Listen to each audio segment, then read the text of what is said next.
Council of Governments Transportation Committee. It is August 7th and it is 10:01 a.m.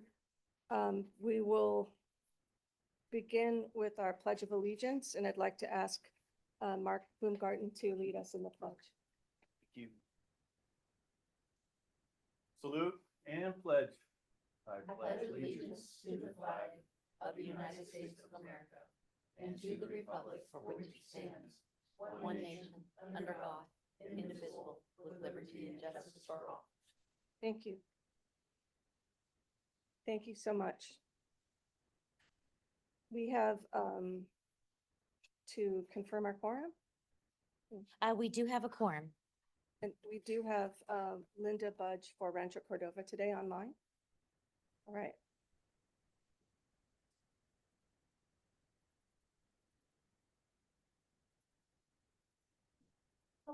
We're going to begin with our consent calendar today. Chair Lauren, yeah. sorry, can I go ahead and take roll quickly? Yeah, and- okay. Perfect. That was what I was, all right. Thank you. Director Boomgarden, Here. Rollins for Branscombe, Here. Chapman, Clarici, Here. Early, Here. Jennings, absent, Jones, Here. Budge for Sander, Here. Vice Chair Desmond, absent, Vice Chair Howdeschelt, absent, Chair Lauren, Here, and ex officio member Tucker for Sevis. Here. Thank you.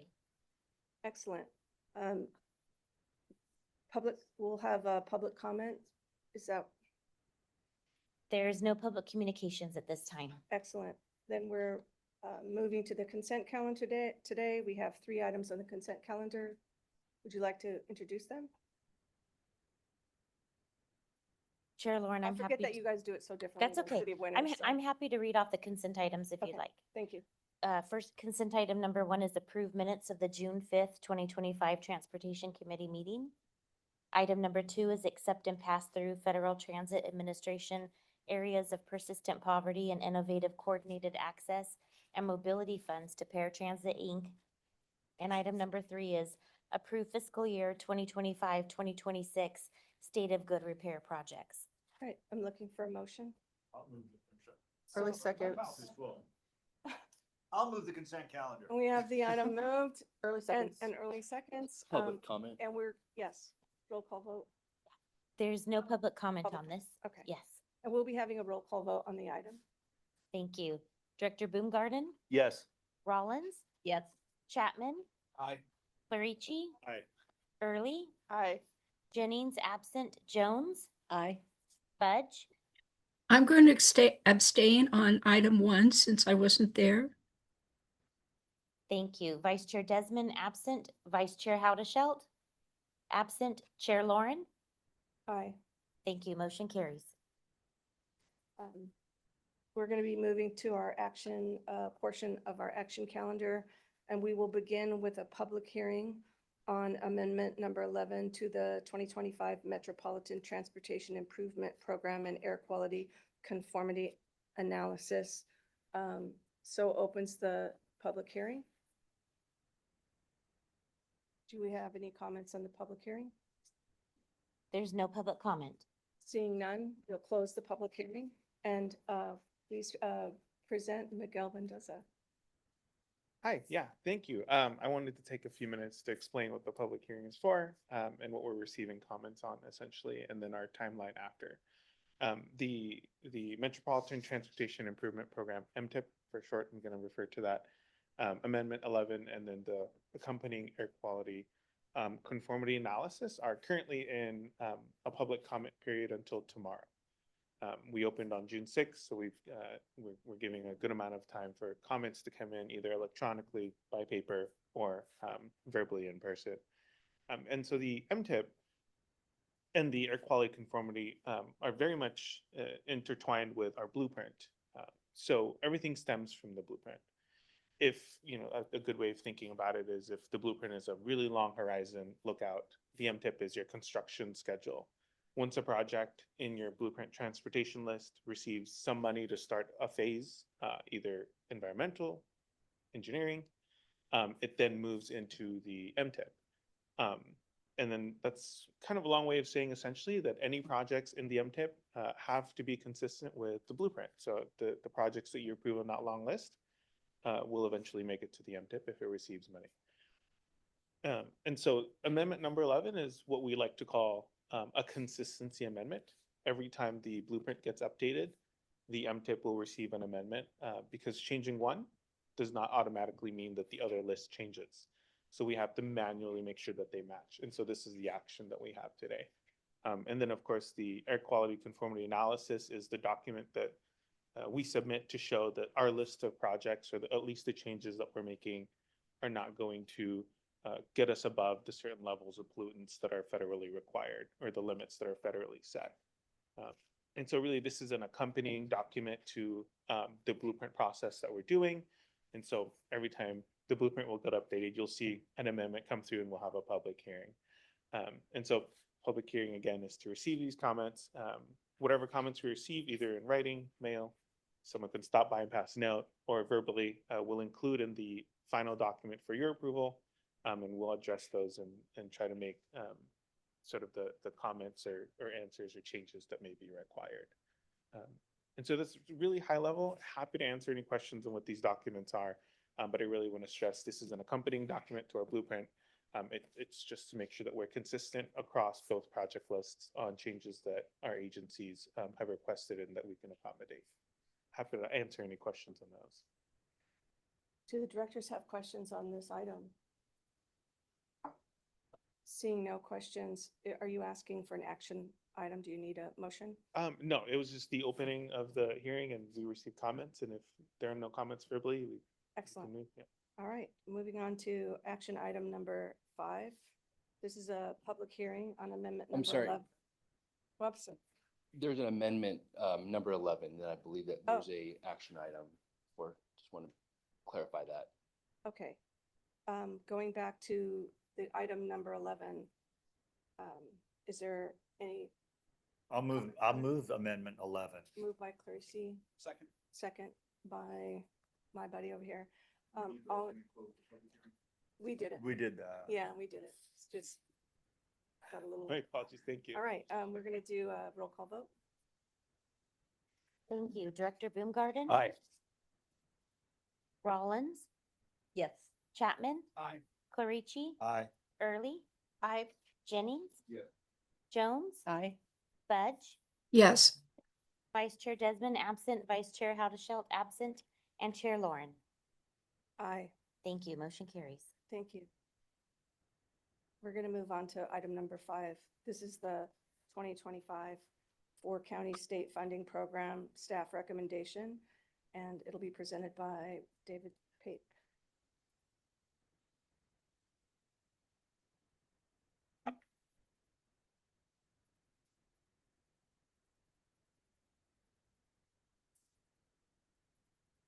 Hey, good morning. David Pape, Principal Planner responsible for grants and funding.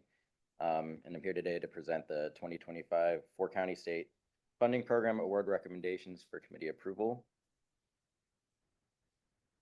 So before I get to the staff award recommendations, I did want to briefly review the program, the application process, and the total funding request, just as a refresher, so everybody knows what we went through to get where we are today.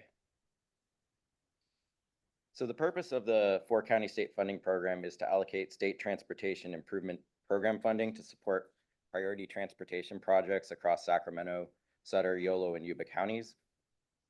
I'm sure everyone here is well aware at this point, but it's worth repeating that this is the first SACOG administered STIP only funding cycle. And we had a total of 42.58 million to be programmed in this cycle in fiscal years 2027, 2028, and 28, 29. And for this cycle, the board elected to allocate funding across 2 program tracks, with 90% of the funds allocated by county and what we are calling our inter-county share, and 10% reserved for a competitive regional set-aside for regionally significant projects. And the table on the right of the screen shows how the funding was allocated between the 4 counties as well as the regional set-aside. So for this funding cycle, we used an iterative application process, and this was really designed to provide more support and clarity for applicants at every stage. The call for projects was opened in March 17th, 2025, and we kicked things off with a pre-application webinar on March 19th. That session offered a program overview and tips to help applicants prepare. The applicants then moved through 3 different stages: a pre-application stage, a draft application, and a final application. And in each step, they received feedback to help strengthen their proposals and better align with program goals. And during the pre-application and consultation period, we received 34 pre-applications from 17 jurisdictions. All applicants participated in a 45-minute consultation with SACOG staff to confirm eligibility, review performance metrics, and refine project ideas. These meetings also helped us to identify common questions, which we then summarized in an FAQ, which I've attached as attachment A in your packet. And this was also intended to further support applicants as they prepared their draft applications. Following this, in May, we received 18 draft applications. They were reviewed by an external evaluation committee made up of planners and engineers who scored each application based on local need, performance outcomes, community and partner engagement, and project delivery and readiness. After scoring, SACOG staff then shared preliminary scores and feedback with applicants, and we gave specific suggestions to help strengthen final applications. All this was really intended to help applicants put forth the best application possible to achieve the scoring threshold, which was established at 67. So they received their scores during that phase and had an opportunity to make revisions. And again, the phased approach was really intended to help applicants submit better, more competitive applications that were well aligned with the program's objectives.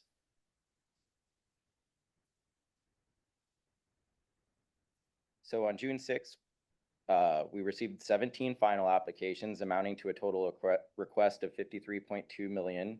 This included 4 applications for the regional set-aside and 13 for the intercounty, covering a wide array of projects from roadway rehab to active transportation and transit improvements. Final applications were scored again by the same committee and ranked to inform award recommendations. And based on this process, staff recommend awarding a total of $40,323,000 to qualifying projects.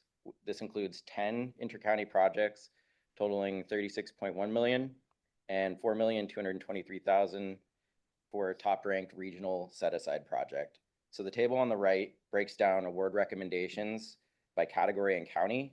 And as you can see, based on this recommendation, there is some remaining balance for each county, as well as the regional set-aside. And what I want to note here, and this is really important, is that the remaining unallocated balance for each county will be carried over to the next STIP cycle. So this isn't a use it or lose it situation. So I think, important to keep that in mind, that these funds don't go away. And so on this slide, you see the specific award recommendations broken down by county, as well as the regional set-aside project that's recommended.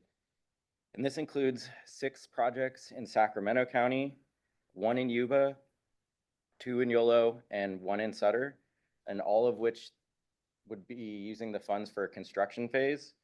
And then for the regional set-aside, the full amount that's recommended to be awarded to Sacramento County for the Stockton Boulevard Complete Streets Phase 2 project, which would cover PA&ED, PS&E, and right-of-way phases.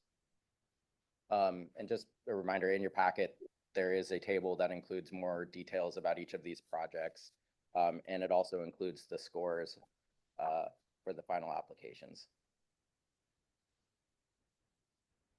So in summary, staff recommends that the Transportation Committee recommend the following actions for board approval: approve the recommended 2025 funding awards, approve the resolution adopting the Regional Transportation Improvement Program, authorize the executive director to negotiate and execute any MOUs that'd be necessary with project sponsors, submit all necessary MTIP amendments, direct staff to prepare the MTIP amendments, and submit the RTIP and associated resolution to the CTC. And it's important to remind folks that the approval of this will ensure timely programming of the STIP funds, helping to advance the regional prioritized transportation projects and optimize the use of funds available while positioning these unused funds for future opportunities. With that, concludes my presentation. Thank you so very much. Do my colleagues have clarifying questions on the item? I'm gonna wait for public comment, Chair. Okay, anybody else? I have one clarifying question for you. You said that keeping this on approving this helps it stay on a calendar. Can you just describe the upcoming dates? Yeah, so I believe the draft RTIP is due to the CTC in October. Gail, I don't know if you have any other details on the timeline. And I believe final is December. Hi, again, Transportation Committee, Go Mendoza. So just a brief background, I'll be the one preparing the programming document for these awards if approved. And so the timeline usually is we would get a draft to the Transportation Committee staff, Commission staff around October for their review and their feedback, with a final due, which is in statute in December 15th. And then after that, there are public hearings on the STIP as a whole around January and February. And then the CTC will take final action on the STIP in March. So we've got some ways, but the RTIP, while a programming document, does take quite a bit to put together, just because of each single project has to be inputted in description. So if approved, there's some work to be done after this. Excellent. I really needed to know the timeline. All right, if there aren't any other questions, we will open it to public comment. We have a public commenter in the back, Supervisor Oscar Villegas.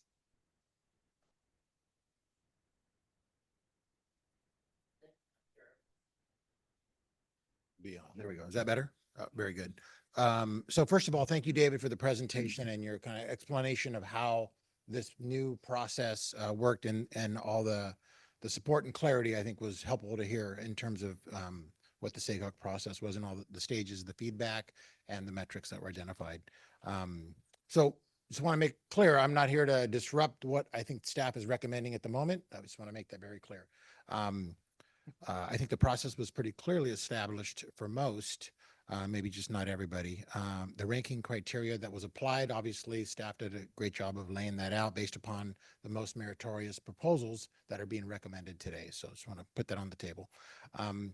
I think what I would like to do is to maybe ask if I could meet with staff to understand on behalf of Yolo County, because it was brought to my attention that there might have been some confusion around the process, despite I think staff laid out a pretty clear process that should have not been confusing, but was for some reason. So as the representative on behalf of Yolo County, I think it's important that we as electeds understand kind of what the process is so that we can represent that to our constituency and our colleagues that we represent. So I think I need to understand maybe a bit more granularly how the process worked. And I'm hoping that going forward, given the attempt to try to be creative in how the intra-county funds get dispersed, that there's a little more clarity, at least for me, so that I can understand it going forward in the next phase. So I guess in summary, the request is if I can meet with staff to maybe understand maybe a little bit more about what the process was, because I think what I've distilled is that there was some confusion, at least for Yolo County, in terms of its application, given that it didn't even meet the minimum threshold for a meritorious proposal. So that would be it. Thank you, Madam Chair. Thank you so much for your comment. Of course, thank you. Are there any other public commenters in the audience, or are there any comments online? There's no online comments and no other public comments. Seeing no comments, I will bring it back to the board, and I would just echo the clarity that SACOG has proposed for this item has been great. The process, the independent review of the application process, it has been really thorough and professional. I do have some questions about other parts of the decision-making, but I will save that. Do my colleagues have questions on the item or want to discuss anything? I have a question, Chair. Sure. So I just wanted to understand as I'm looking at the balance, how those decisions, were made. And I say that only because the balances vary, widely, and so just wanted to, in the spirit of clarity, have an understanding of how that decision was. Were there not applications that met the minimum criteria? And based on that, that's how their balance was. So was the intention to have balances that would roll over? So just wanting to better understand that as I'm looking at quite a large balance for Yolo County. Yeah, so in some, it kind of varies depending on the county. In some instances, there were applicants that didn't meet the threshold. And so there's remaining funds. You also can't partially fund a project, so ultimately there would likely always be some level of balance remaining. I don't know if there's anything you wanted to add, but that's more or less how we ended up with balances across various counties.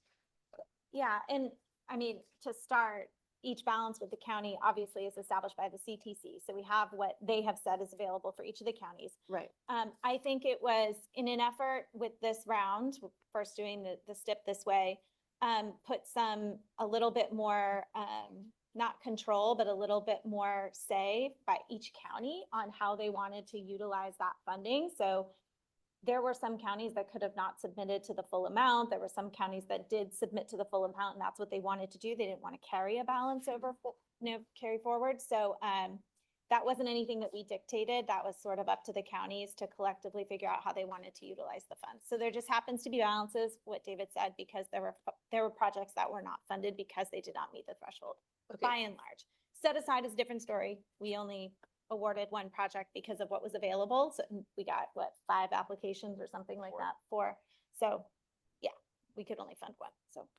So then just so I understand specifically for Yolo County, we have roughly, I'm going to round down, 1.3 million remaining that will roll over, right? Correct. To the following year. And the reason why that balance wasn't allocated was you did not have enough applications that met the criteria to then. Correct. So there is a world in which if those applications had met the criteria, we could have a balance of, I don't know, like you, but $210. Correct.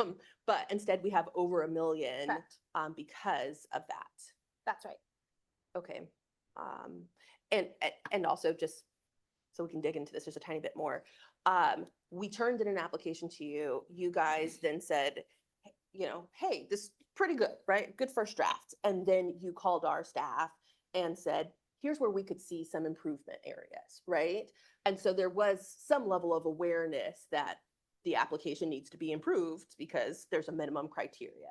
That's right. We Okay. had the pre-application process first, where people kind of pitched ideas and we gave feedback. Then we had the draft process, which we actually shared the score with, I believe, and gave the feedback from the evaluators. So they were very aware of where they sat in terms of the threshold and where we felt like they could improve an application, and then gave them the opportunity to do that before the final submittal. This is great. So it sounds like you guys really were there holding our staff hand, right? And trying to be as encouraging and bolstering as possible. I appreciate that. And I'm positive I heard this, but I just want to be clear. The minimum threshold was 67. Correct. Okay. All right. That'll be my end of my questions. Thank you. Through the chair. Yes. I would like, as part of the working group, I think we all knew this was going to be a dynamic process, and it sounds to me like there's some stuff still to be covered, but I do think that the outreach portion of what you did and what you continue to plan to do is huge.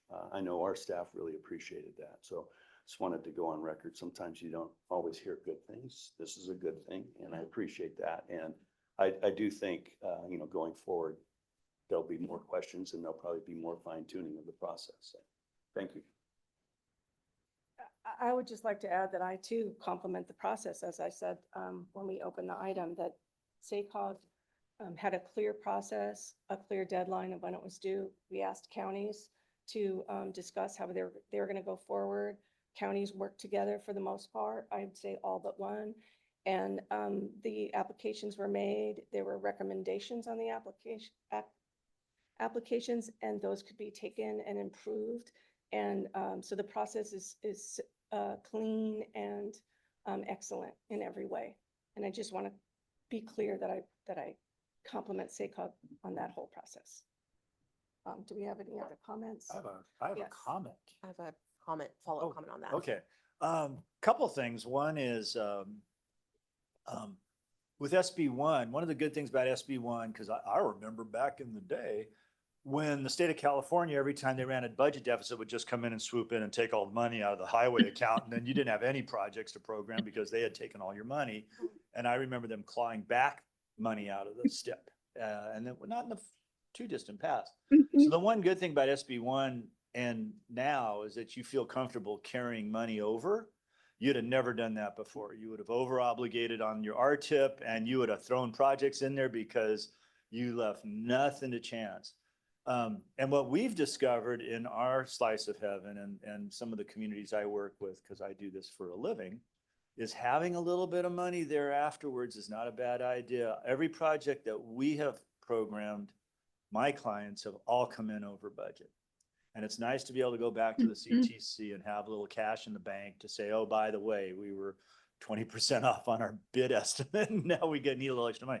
So the fact that you're carrying over some funds and it's reasonably safe under the current circumstance, I think is actually a huge benefit. So that's my 2 cents, because obviously we're not part of this 4-county thing. But anyway, that's. Thank you so much for your comments. Did you? Certainly. No, you go for it. Sure.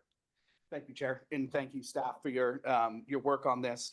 And it is unique and different, right? It's the first time we've done it by county. So a couple of clarifying questions for me is, I think first and foremost is what is, kind of moving forward, what is kind of the follow-up with the counties and with cities and their staff around how this process worked for them, some of the barriers to it, some of the conflicts that happened. I mean, is there something in place in terms of follow-up and feedback from the jurisdictions around how this first time went? Yeah, so we're planning to offer debriefs to specific applicants if that's what they'd like to do, particularly those who weren't recommended for funding. And then as part of our countywide quarterly meetings in September, we plan to have an item to discuss how the process went, what could be improved, what, at a staff level, were there any things that folks liked, didn't like, that sort of thing. Sure, and would that engagement also be with jurisdictions who didn't submit an application? Yeah. But they would have an opportunity to have their voice heard around some of the things or challenges that they faced through this process. And then kind of what do you see, or what was your role in terms of SACOG as a whole? Was it more so just completely hands off and the counties were doing what they were doing and it came to you at that point? Was there conversations that were happening around how things were going in the counties? How did that work out? I know that some of them had MOUs. Every county had an MOU except one, and I'm curious to know, was that something that SACOG had a role in or not? No, I mean, we were there as a resource if there were questions and providing them information. But as far as developing the MOU and getting into the details, we were not actually part of those processes. We wanted to make sure we stood out of that. But like I said, if we got a call from somebody, we did provide information if they needed it to help them figure out maybe what would work for their counties. But we were not part of the discussion. Director Chapman, can I just clarify, because I want to make sure that we're clear on this. So, yeah, there are actually 2 counties, right, that had MOUs. It was Yolo County and Sacramento County. And again, we've never done this before, right? This is the first time out of the gate on that. As Christine was just saying, we were not involved in or a party to those MOUs. The idea is within those counties, can we provide some certainty and some allocations, right? Almost a sort of a formula, right, within the counties, understanding not everybody's going to come in with a project. At the same time, I just want to make sure, I think everybody sort of gets this. We've probably done more engagement with project sponsors that are coming in with projects than we have ever done before, right? Offering us, David just walked through all the steps on how do we help make your application the best application it can be to score above that minimum scoring threshold. So that was heavy hands-on engagement. But the MOUs, we allowed that, especially in the two counties, to sort of, you can figure this out. And if, but we're not a party to that. So our idea was get the best applications we can, work with all of you, give you even draft scores, right? All of your staff draft scores, tell you how you can move those up. The board adopt the idea of the minimum scoring threshold, because this is one of the ways you implement the regional plan, right? This STIP funding and then next year, the federal funding.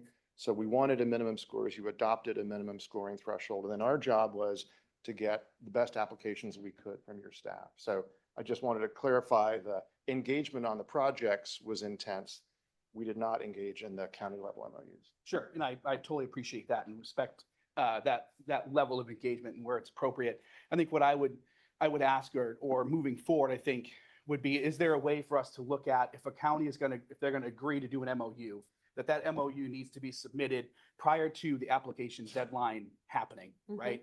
One of the things that you'll see is that the city of Davis, and I'm on the record here, so my constituents know, did not put an application in because we were under the impression that there was an MOU that was in place that was going to be formula-based funding that was going to provide funding across the county. That ended up not happening.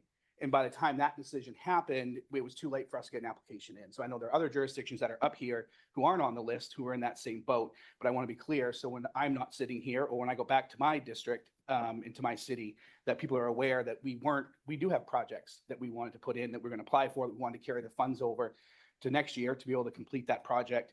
But we were working on the assumption that there was an MOU in place and that we were going to do that. And by the time that fell apart, there was not time for our staff to put an application in. So I want to be on the record again at the City of Davis that that's what happened with it. And moving forward, working more closely with our county partners and with SACOG and better understanding how we can try and get something like that not to happen again in the future, and what role does SACOG have in kind of that timeline process moving forward. I totally appreciate that. We are more than happy to and are poised to help support each of the counties to figure out from their side how their process can work better based on kind of what our expectations are and how that fits in with what we're doing.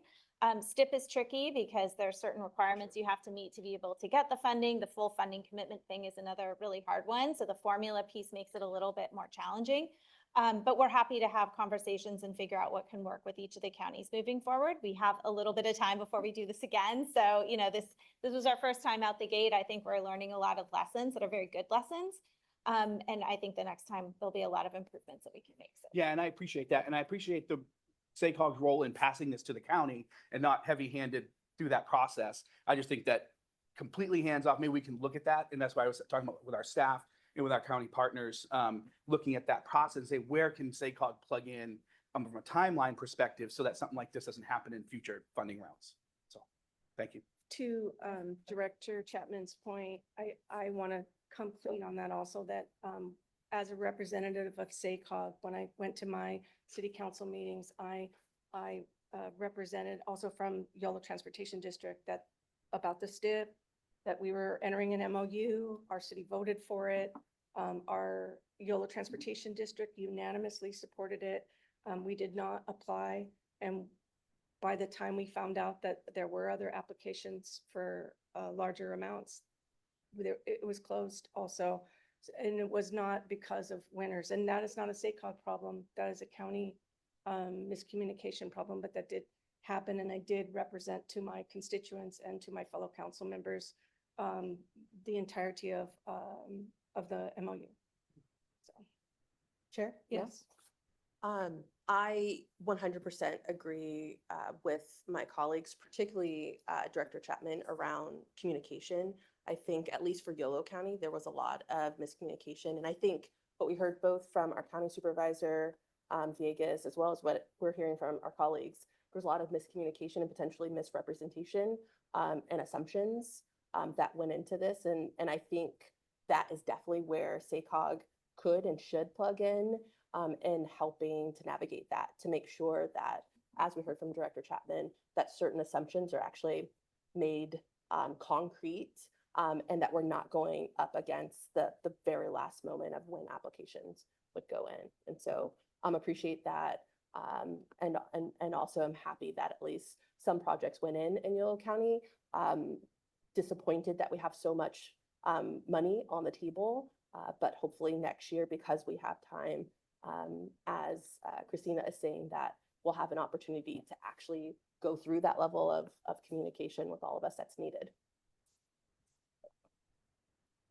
Are there any other comments? I would make the comment that I reviewed many of the applications and the scoring, and an excellent job was done. So thank you again, SACOG.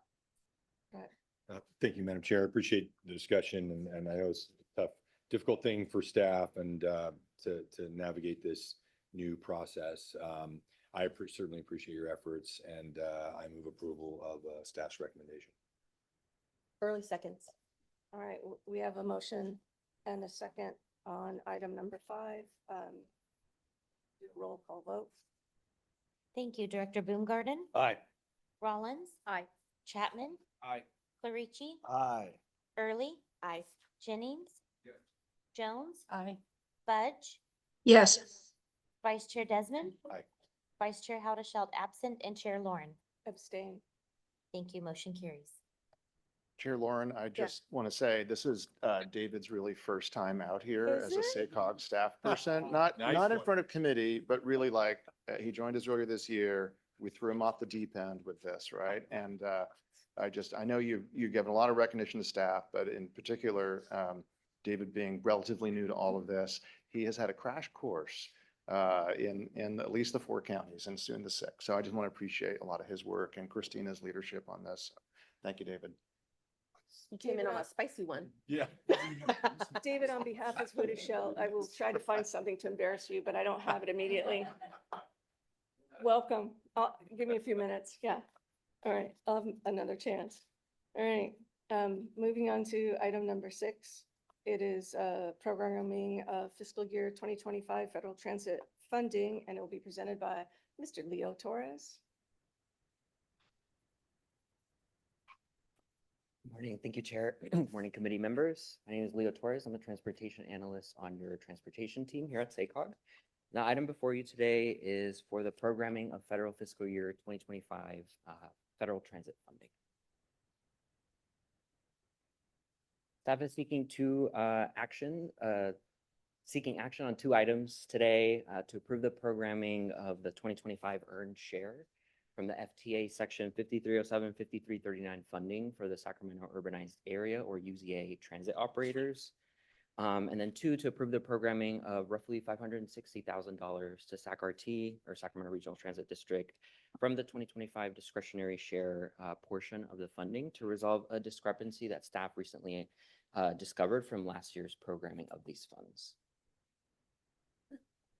Just some context on this funding, the Federal Transit Administration published the amount of funding coming to the Sacramento Urbanized Area back in May, totaling roughly $40 million. Section 5307 funding is fairly flexible funding that can be used by the region's transit agencies to support their operations as well as capital projects, while Section 5339 funding is solely meant for them to be able to replace, rehabilitate, and purchase buses, improve bus facilities, and or related equipment. So SACOG, the transit agencies and local jurisdictions in the urbanized area do have an established sub-allocation process that's spelled out in an agreement that was approved by all parties in 2015. And so the agreement stipulates that 88% of the funding from these 2 programs is set aside as an earned share, which gets distributed to the transit agencies through a performance-based weighted formula. That formula includes ridership, population, service hours, and service miles. And the remaining 12% of the funding is set aside for a competitive program that SACOG administers every 2 years. So for 2025, there's roughly $35 million available through the earned share to distribute through the earned share formula, and then $5 million through the competitive program. So using 2020 census population data and 2023 National Transit Database statistics that is reported by the transit agencies to the federal government, the weighted formula distributed the $35 million shown on the table to the 5 eligible transit operators. You'll note that the table does include Elk Grove, Folsom, and Lincoln, Since the 2015 agreement, these jurisdictions previously provided their own transit service. They're now part of an existing transit agency service area.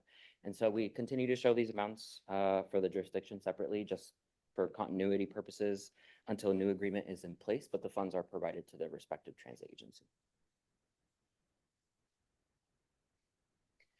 So the second action item, again, before you today, is to resolve a discrepancy that staff identified recently in the Earn Share programming last year in 2024 that the board approved. Just some context on this discrepancy. So staff found that the National Transit Database performance data that was used in last year's formula was inaccurate, and it led to SAC-RT being programmed roughly $560,000 less than it was entitled to under the formula. And so staff promptly notified SAC-RT as well as the other Sacramento UZA transit operators about the discrepancy to come to an agreement about how to resolve it. And so the operators collectively are recommending, along with SACOG, that the committee and board use the 2025 discretionary share portion of the funding to resolve that issue. So again, if approved, that would leave around $4.2 million left in the 2025 discretionary share funding. So SACOG, again, typically runs a competitive program from 2 years of this discretionary pot of money. There's roughly $9 million available to program from last year and this year.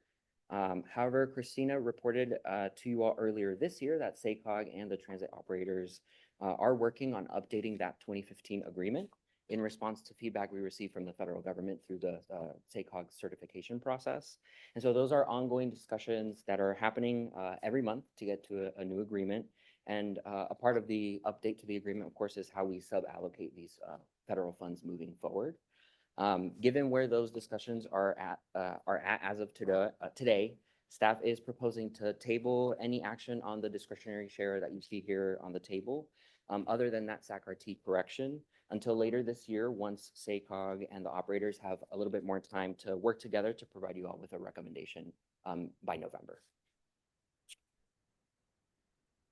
So again, seeking action on the 2 items here on the slide, happy to answer any questions. Do our directors have questions on the item? I have a question. Okay. Thank you. The staff report indicates that the 12% will be allocated in November. Is there a plan in place to do that? Yeah, so we're currently through the ongoing discussions to update that 2015 agreement. We're going to work with the operators over the next few months to get a recommendation to the committee and board by November for how to allocate that 12%. Thank you. Yes. Go ahead, Mr. Jennings. The decision that comes from the operators on that 12%, will that come back to this committee before it is allocated? Absolutely. Okay, I Yes. just want to make sure that it does, because we won't know until you tell us. Of course. It's happening. Any other comments? And then we'll take it to public comment. Are there any public comments? There's no public comment. All right, I have seeing a- none. I have a clarifying Go ahead. question. Director Early? Thank you, Chair. For Yolo County Transportation District, the 3.63% of that UZA, is that this, we're currently going through, at least in Yolo County, at least for me, trying to understand all the different formulas and funding and where things come from and how they're pulled. Is this 3.63% the percent that gets pulled down and allocated for West Sacramento, a little bit of what then goes to Sacramento? Yeah, so part of the calculation is specifically for YOLO TD is to understand what population is being counted towards the borders within the urban area that the FTA defines, as well as what service YOLO TD is providing and ridership within that border. And so through those calculations, the result is the 3.14% that you see there on the table. Okay, and again, specifically, that is some of the allocation, probably a good portion, is what is being counted towards West Sacramento. That's correct. Okay, just to make sure I'm keeping up. And so then for that, as we heard decisions made on how this is going to be distributed and whatnot, then come back to this board, this body. For the discretionary share? Mhm. Yes. Okay. Yeah, All absolutely. right. I see James leaning in. I see it too.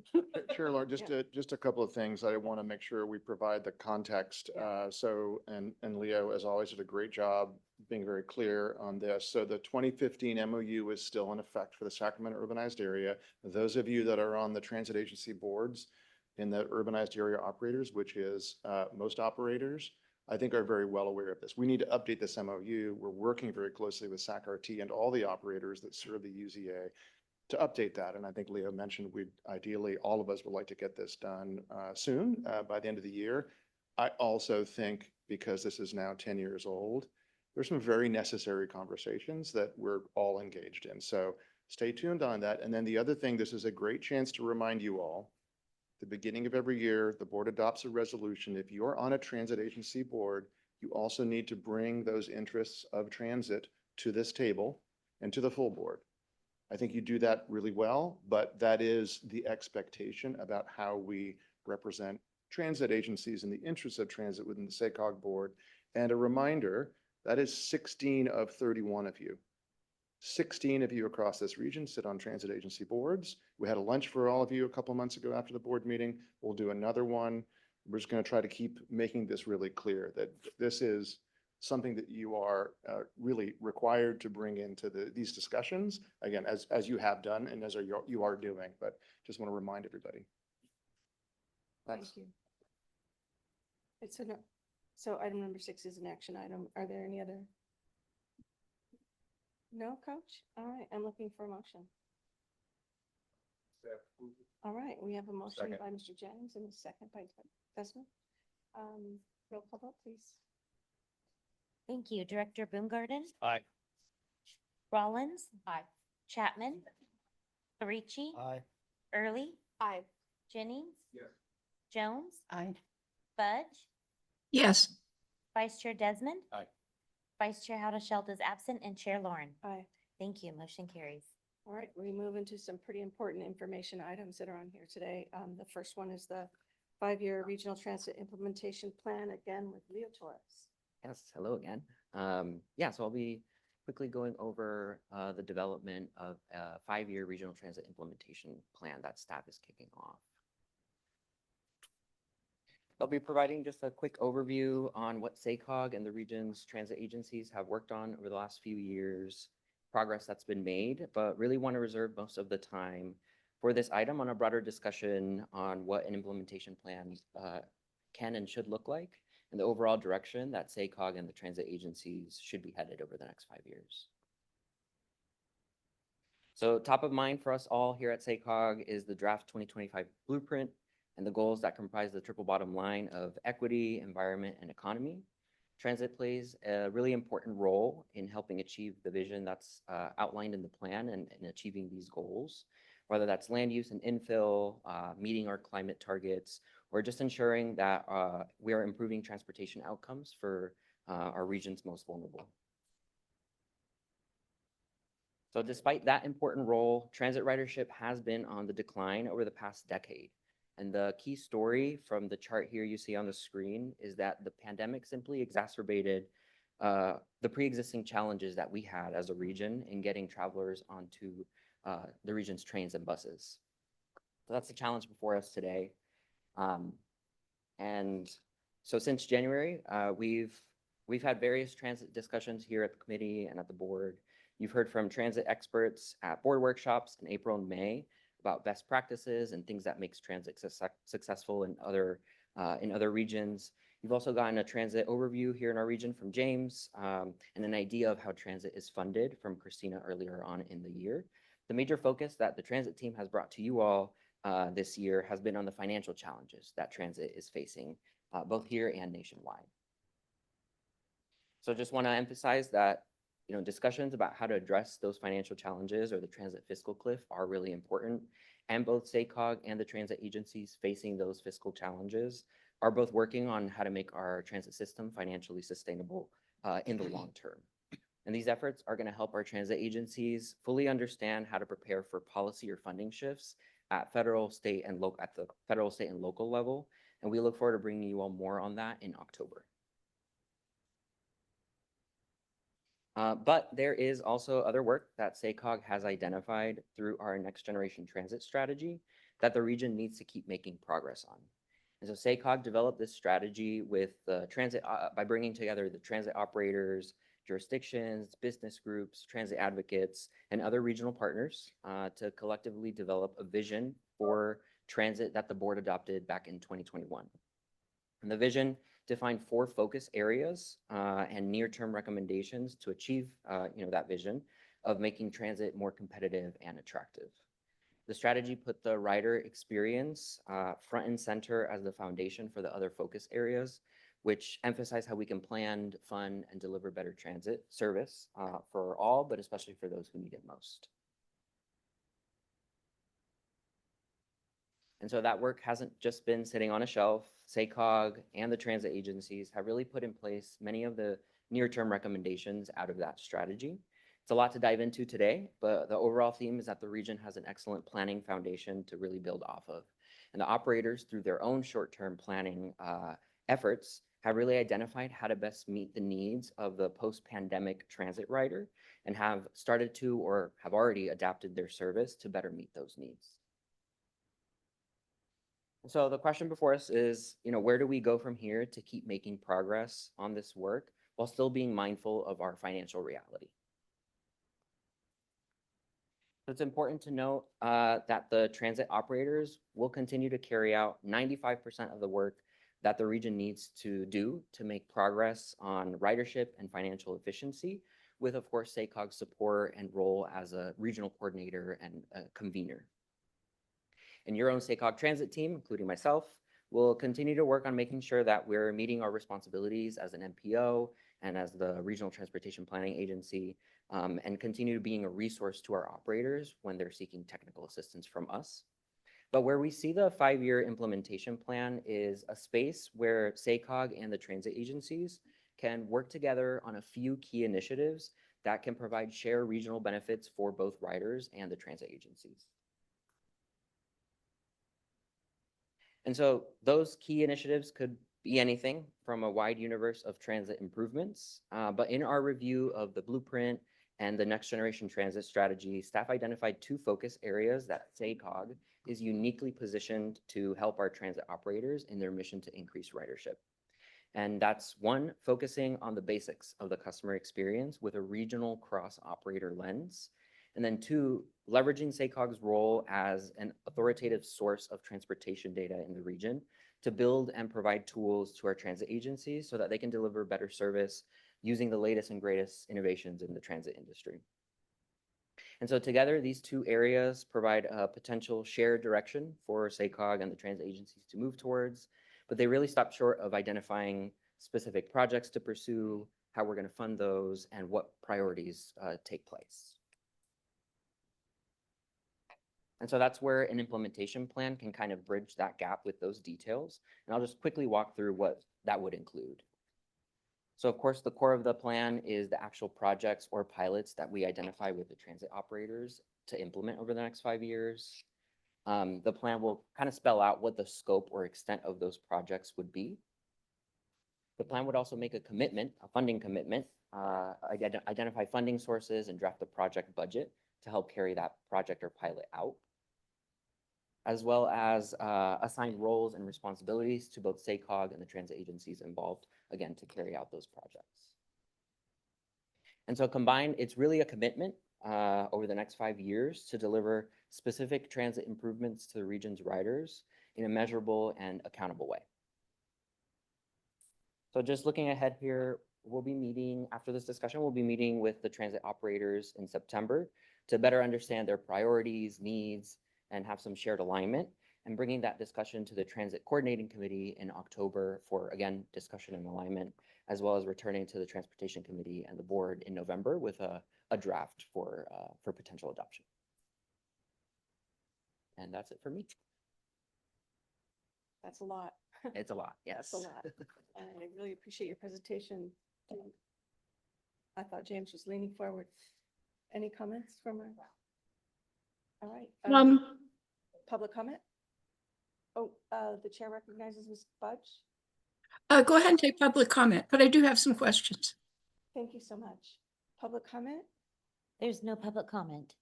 Seeing none, Director Budge? Okay. Yeah, the staff report indicates that, that this is actually, a part of the, SACOG's overall work program and budget, but RT staff didn't find any specific funding or, discussion in the budget.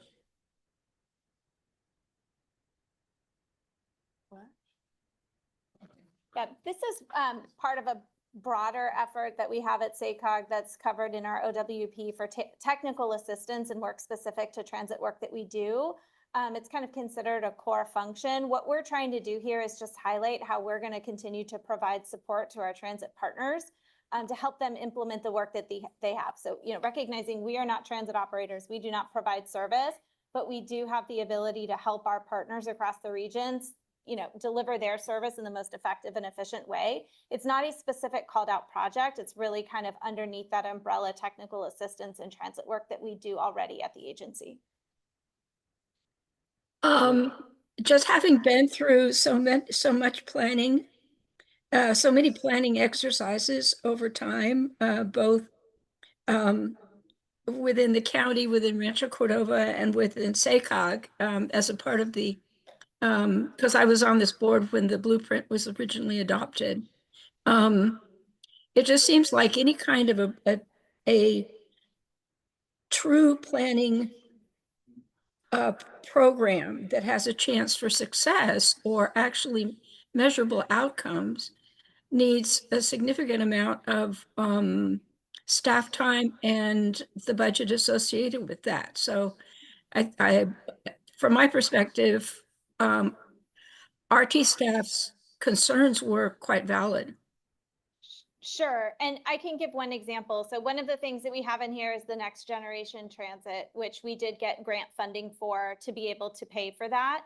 Anything that we do to further implement things that come out of that, we will seek funding for. But this broader kind of development of a vision and broader development of an internal plan of how we're going to move certain things forward, that is what is covered in the OWP. There's a total recognition that if we're going to do anything that is project specific, we will be seeking funding for that through likely competitive grant awards like we've done in the past. The Regional Transit Network is another one of those projects where we sought funding specifically to do that. So if we're going to continue to implement anything coming out of that, we'll be finding funding for that in the future. This is really us kind of getting our ducks in a row to figure out how we can work with our partners and how we can internally organize ourselves to be able to move forward on things. So I completely agree that working with the transit agencies is very critical to this. It seems like in the past that hasn't always happened, but if you all have a commitment to doing that going forward, that would be great.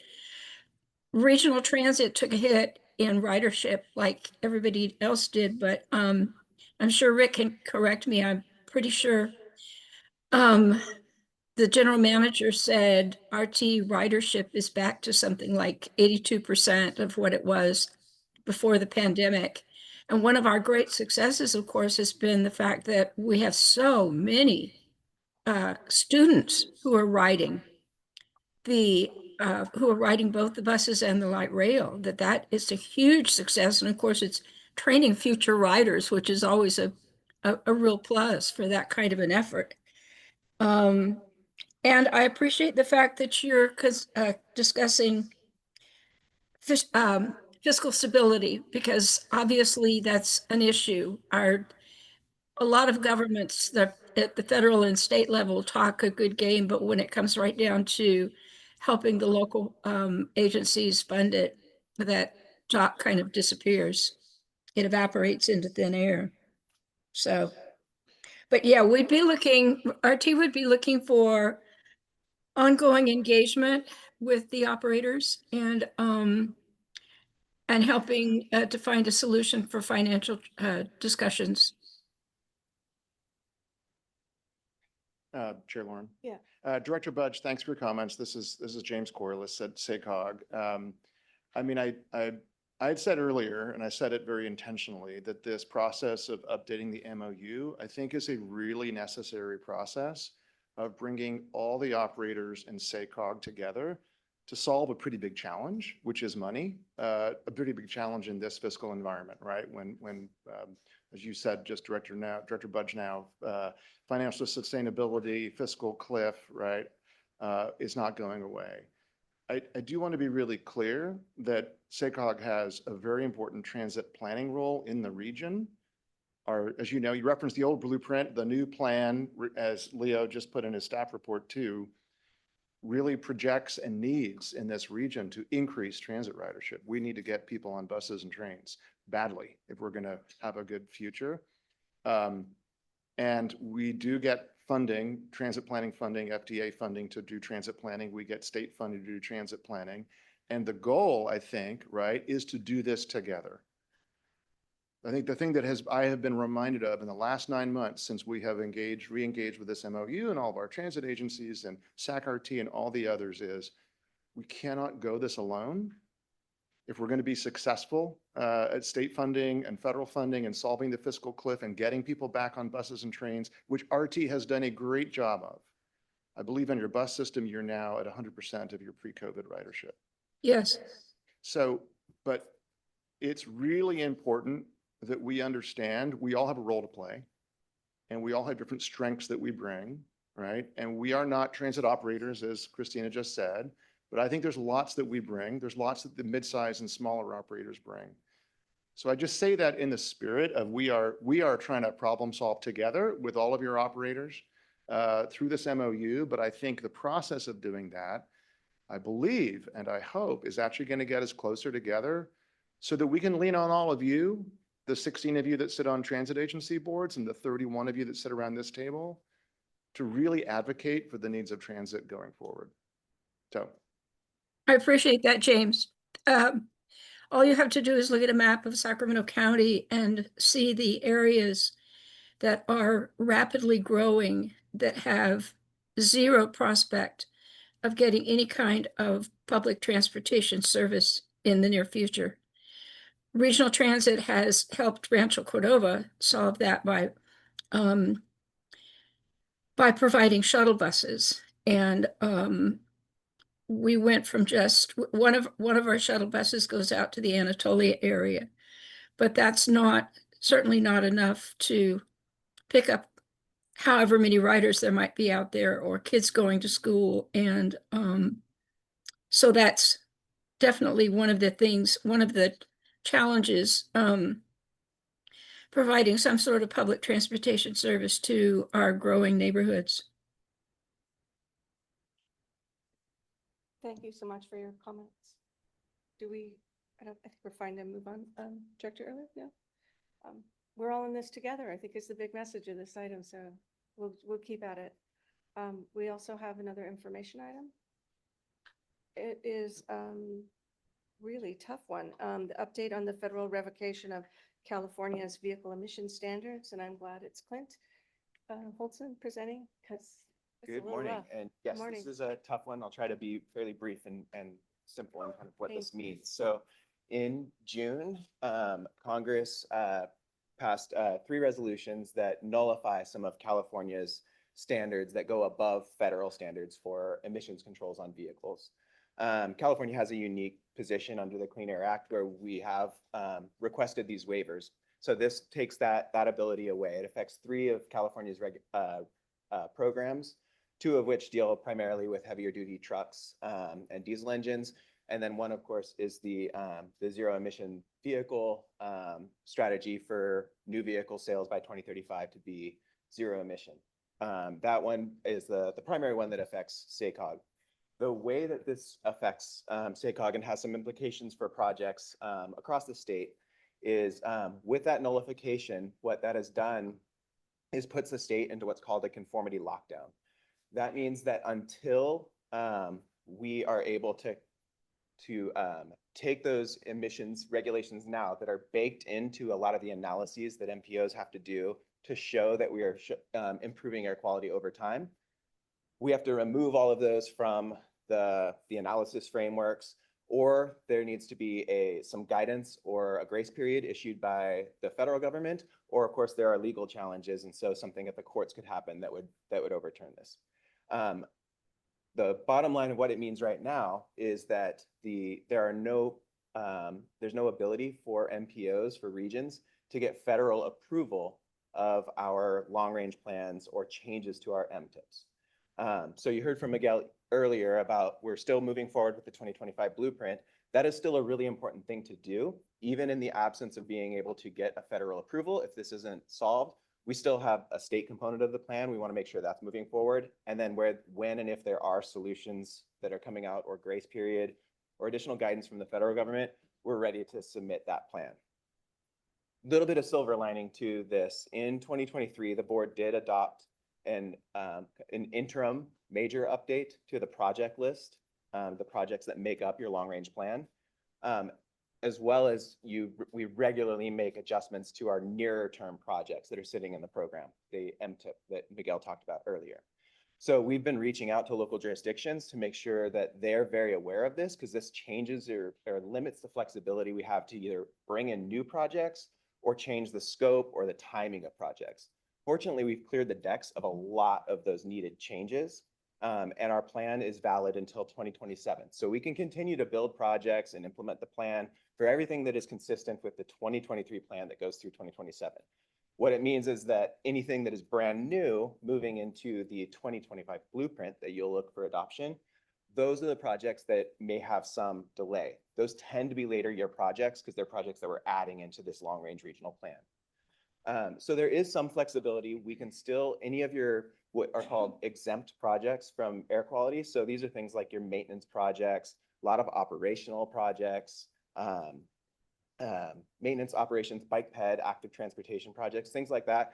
Those are exempt from air quality. Those can continue to move through. A lot of the larger capacity projects, like I said, we've kind of cleared the decks on many of the changes and amendments that need to happen to those.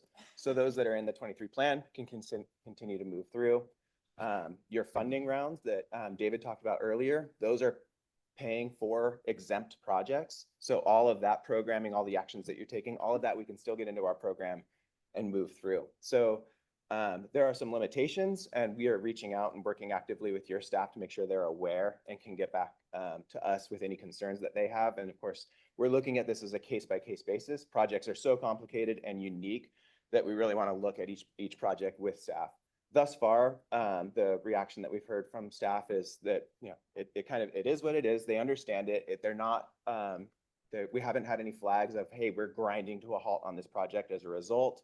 In fact, most of them have said, well, it's good we got these amendments in because we can continue work on our predicted schedule. So that's kind of where we're at right now. It will affect most likely our ability to get federal approval of our 2025 blueprint, but still think it's a really good idea to keep moving through on that. Go ahead and adopt that plan, certify the EIR, allow us to get all of the kind of SCS components into the Air Resources Board for review, and then that plan is ready to go when there is a solution at the federal level. So that's the high level, kind of what the implications are in the scan right now. We'll come back to this committee as we learn more. There's a lot that's uncertain about all of this. But any questions that you have, I know there's a lot in your staff report. There's a long FAQ in the staff report that kind of walk through what we can and can't do and what this means, but happy to try to answer any questions you might have right now. Thank you so very much. Do the directors have questions on that big staff report? Go ahead.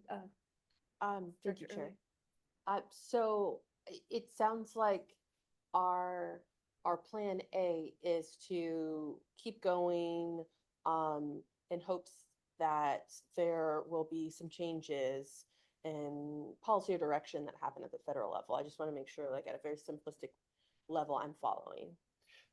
Either that or what I mentioned the kind of the analysis framework that we have to do to predict all of what is the impact of our plan on air quality.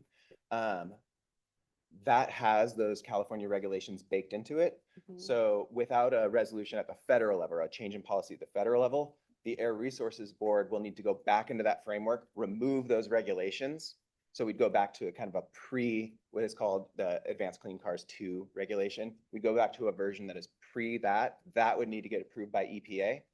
And then we would retest our plan against that change in the portfolio of strategies to see if we are still meeting our conformity targets, our air quality targets. So there could be a couple of potential paths to a solution. Okay, and so then in the meantime, are we as a board, and I say we, but really you all, working then behind the scenes to also potentially have some of those things happen as well? We are reaching out to CARB to make sure that and they are of course very aware of the issue, to make sure that they're aware that we want a solution to this quickly, and want to see, what changes need to happen at the analytical level.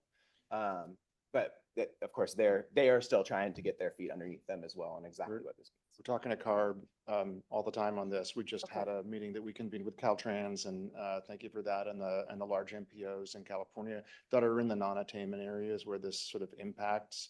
So it really is, as Clint said, it's sort of, CARB and US EPA go back and forth on this all the time. They revisit models, right? They update. This was a big one. It's a pretty big deal to revoke these waivers. It's obviously in the courts as we speak.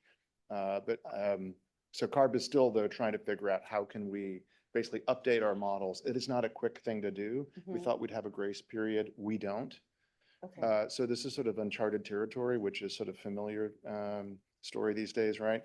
What your Yes. staff is doing, and Miguel came up earlier, and we have also Jackie Cars on the team, is we're working with each of your jurisdictions that have these projects that are kind of on the bubble, right, between the 23 plan approved and the 25 plan coming up, that are capacity increasing and have an air quality impact, to figure out how can they keep proceeding ideally without kind of grinding to a halt. There's ways in which we can sort of manage those as best we can. There's gonna be some things that are the longer it goes on, it'll get harder.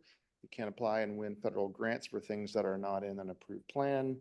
But not everything is grinding to a halt, and your team that you just heard from earlier with Miguel and Jackie are excellent at actually trying to manage this process so we don't lose time and projects can proceed in the meantime. Is that fair to say, Clint? Yeah, I think that's fair to say. I'd also just add, we are reaching out to the RTPAs as well, EDCTC and PCTPA, to make sure they're very aware. And then we're jointly going out to work with the jurisdictions so that we can all be on the same page. And so just last question, and I know you touched on it, but I don't think I fully wrapped my mind around just the timing of all of this.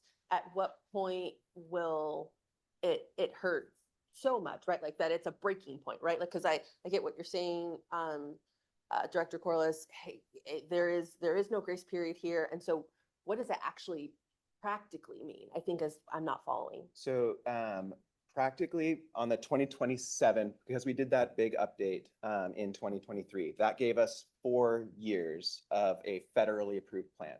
So we have a plan that is good to implement until 2024. Right now, because we don't have a grace period, or sorry, until 2027. I wasn't going to correct you. Yeah, sorry, till 2027. Right now, because we don't have a grace period, we can implement that plan, but we can't make major changes to the timing of the construction timing of some of those projects, or big scope changes, or cost changes that exceed certain thresholds. After 2027, you would move into a conformity lapse because we would no longer have a federally approved plan. And then the consequences start getting more serious about what you can and cannot bring into your plan or move forward. So 2027 would kind of be a breaking point for where you'd start to see more significant impacts. Doesn't mean everything grinds to a halt, but your flexibility is even more limited after that. When would we be responsible for submitting a new plan? Like understanding we have approval until 2027, but it's not as if like 2027 hits and then we are, and then we would need to turn in a new plan. But I'm assuming it doesn't start in 2027 that we would be submitting. It would really probably, I'm guessing, start in 2026, but I don't really. So what we would normally do right now, and we're in a little bit of an odd situation because we got an extension for the state component of this long range plan. So that's the plan that we're talking about right now. So if we were to be able to get federal approval of the 2025 blueprint, that would supplant that 2023 plan. And then we are good until 2030 under federal law, we'd be good until 2029. And so, But that's the- not where we're at. that's, yeah, that's not where we're at. We would have the federal plan until 2027. We would need federal approval of that plan in December of 2027. So you guys would be adopting a plan in 2025, end of this year. We would immediately need to start turning around an update to that plan for 2027 because we're off kilter under the legislation that it gave us that extension. We owe the state an additional update in 2027. Okay. So there's a few ticking clocks here. There's some on the state, some on the federal. Usually they're synced. They're a little bit out of sync right now. But that 27 plan, you guys would begin kind of the work on it, and we would be bringing it to you for approval, likely in like a November of 2027 timeframe. So plan that you all would be working on really we would be supporting the moving forward, the planning for the plan. It sounds like December 2025. And then you just said you would immediately turn and try to start to adjust the plan in 26 so that we could finalize it. By the By- end of 2027. Okay. And then hopefully we get approval by that December, and then you're again off to the races. Ideally, we'd be getting federal approval ahead of that, and there is some solution ahead of that. And in our 2025 plan, we can submit that, get the federal approval, and then we would be good. That 27 deadline goes away as far as the federal government is concerned. Thank you for just walking me through all of the intricacies. No, of the thank you for the timing. It's questions. It is complex. immensely complicated, Yeah. especially right now. Thank you. I have a question. Go. So we got the waivers, they're gone. We're going, in that respect, we go back to something called, what did you say, the? The non- emissions model that we Yeah. have at MFAC is what it's called. the Okay, emissions right. factor So you model. go back to that. But when you are doing the conformity analysis, are you doing it to the higher air quality standard? Yes, that is a good question. The air quality standards did not change. Yeah. The national ambient air quality standards by which we are held did not change. The strategy by which we get to those is what was removed. So you still have to get to that same standard, but you cannot rely on that zero emissions vehicle standard any longer. We talk a lot about vehicle miles traveled. when Yeah, we yeah, really yeah. want to geek out and talk about reducing vehicle miles traveled.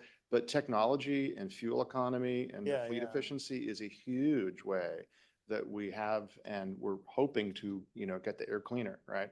So without the waivers that allowed us waivers from the Federal Clean Air Act, we now have to go back to sort of the prior assumptions on a not quite as efficient fleet. Okay. Well, no, I get that. I know it sucks, but I'm just trying to, because I'm thinking, what happens if these waivers never get approved?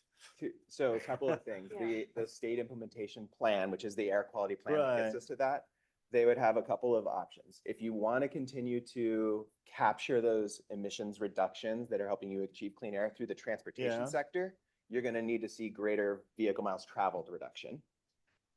Or you go back into industry, you go into smokestacks and Right, business right. is the other place you can do it. Some of the reason that California went with the waivers is they didn't want to go into smokestacks and manufacturing. They wanted to keep it in the passenger vehicle realm.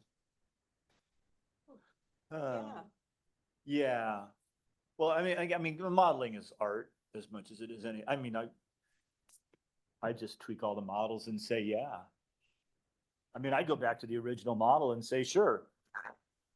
We're in conformity now because, it's a little voodoo. I shouldn't say it's voodoo. We're all voting on this stuff. But in the big picture, you can make a model sing and dance if you want to. That would be my first goal, would be to go back into the model and just go, all right, we can't use EVs. We'll just say that our VMT predictions are all going to be amped up by some number. And since it's kind of relative. I don't know that we feel we have the same flexibility here. Yeah. Anyway, okay, great. Thank you. Thank you. It's a lot of food for thought. Any other comments by the directors? Otherwise, we will move to our other matters section of our calendar. Yes. Do we have public comment on that item? I forgot to ask that. There's no public comment. All right, seeing none, we'll move on to other matters. And I would just remind you before we begin the other matters, there was a really interesting Capital Area Regional Tolling Authority Board update in your packet. Go ahead. I just want to give a heads up that, you know, if you remember every year, well, not every year, it's only happened once or twice. We're starting the grant prioritization effort with the board where every fall now, we're hoping to take a list of priority projects for federal and state grant requests. We are going to be opening that up again here soon in the next few weeks for our partners. We've given them the heads up through our countywide meetings. We'll be talking with them more about it in our upcoming September countywide meetings. But we're hoping to bring something forward to the board in terms of a list of approved projects or recommended projects in either October or November of this year. So just heads up on that. We'll start to work with staff on that, but we haven't released anything, but it's coming. It's coming. All right, thank you. Well, anything to add? I would like to just say welcome back to everyone. I should have started with that and I did not. I hope that you had a great break from, if you're from my area, driving on the Causeway. If you're from north coming down, welcome back. And with that, if Oh, there aren't- Director Lauren, go sorry, ahead. one more thing. We do have a lunch after this, Oh. just a friendly reminder for, we're gonna have a discussion on Green Means Go, I think is what it is. It was rescheduled from another time, so if you can join, that would be great. See you at the Green Means Go. Thank you.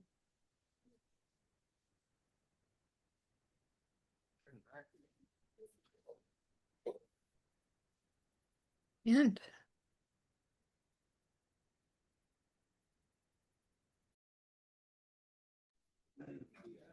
Hi, everyone. I need like a little thing. Okay. I want to make sure we have enough time to talk about this, so it's a little bit after 12. Dov and Hannah and, nope, you're not here, okay? And Clint are here to talk about Green Means Go, so I'm going to turn it over to them and start the discussion. All right, well, good afternoon, everybody. I think we got a PowerPoint that's coming up here.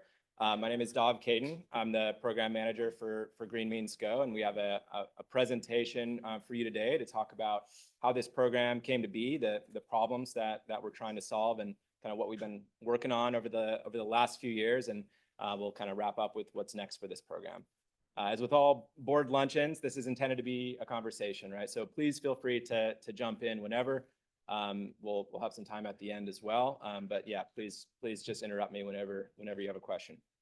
Okay. Here we go. So at its core, Green Means Go is SACOG's implementation program for infill housing. Ever since we did the original blueprint about 20 years ago now, we've known that if we're going to be successful in realizing the many ambitious goals that we have set for ourselves as in our long-range plans, we're going to have to grow a little bit differently than we have in the past.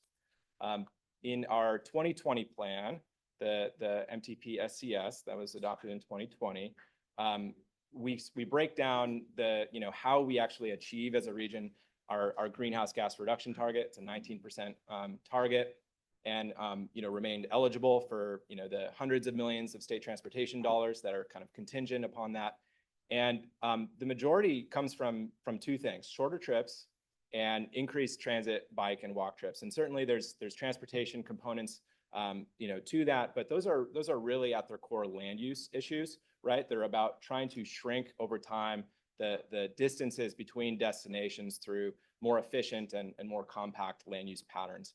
And it's not just our GHG target, right? It's our air quality goals, our economic prosperity goals, our equity goals. So much is actually hinging on our local priorities to grow in these really key infill areas, from transit station areas to suburban commercial corridors to rural main streets. Really, every community has these areas.